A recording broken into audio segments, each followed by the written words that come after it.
Hello guys, in today's video I'm gonna show you how to filter messages from server members without roles on your account on Discord. Easy and quick. First click here, now click settings,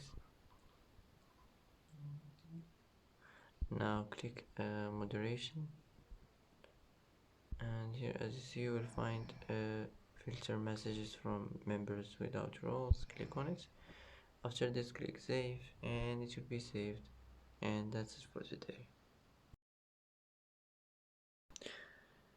And that's it for today's video. If you like this video, don't forget to like and don't forget to subscribe. It's helpful for you. And thanks for watching.